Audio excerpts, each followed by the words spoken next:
Good day everyone, welcome to my another video episode, and I am going to install 3-inch projector fog light lens on Mitsubishi Montero Gen2 and Toyota Innova 2014. So this is the projector fog light that I am going to install. This fog light lens can be bought in Lazada and Shopee. There are two popular stores selling this, Sinolin and Brightune. And by the way, this kind of projector lens needs an H11 bulb. There are also some with built-in LED chip and doesn't need an external bulb.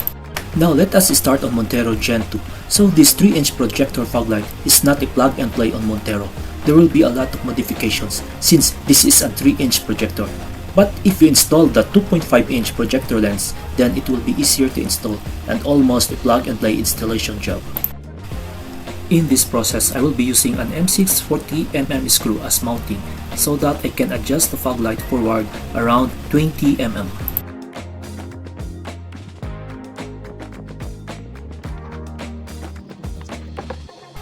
So this is the reason why I need to forward the fog light. It's because the LED fan is hitting the front bumper frame. It's made.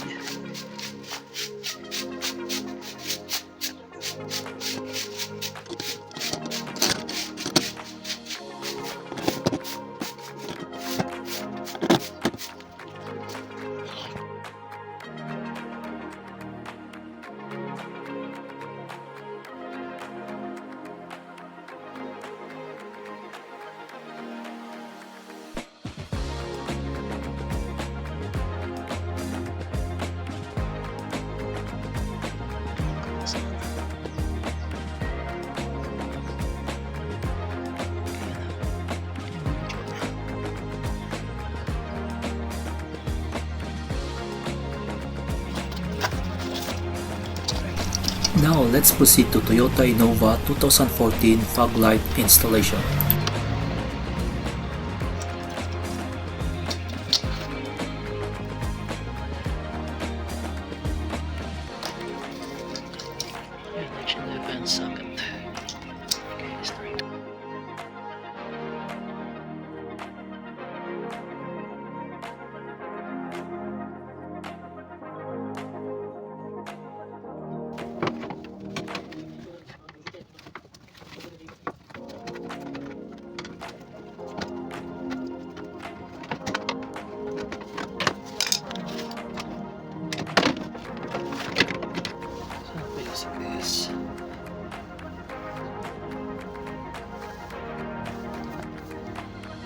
This is yellow.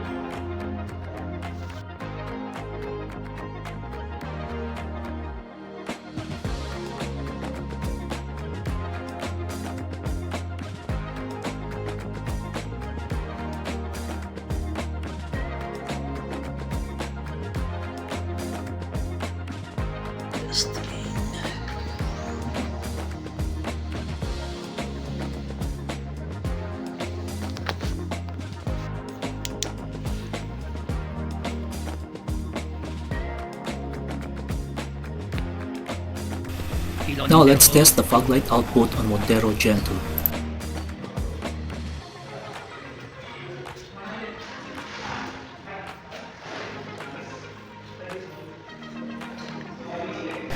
And this is also the projector lens fog light output on the Toyota Innova 2014.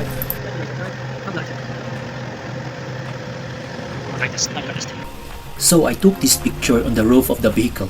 That's why the dark spot is very visible.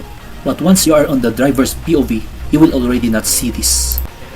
So just a comparison how strong is the light on the 3-inch projector lens versus the headlight stock bulb on Innova 2014. Gano'ng kalakas ang fog light? Let's check.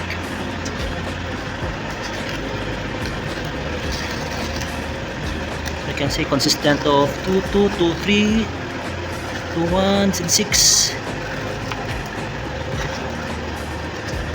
Oh, humihina ako.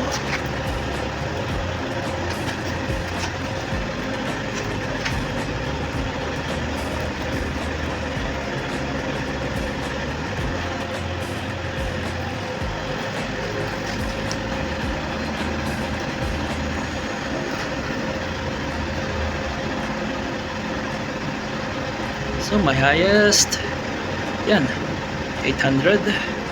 While fog light is around 2,000. So mga 2.5 times 2.5 kalakas.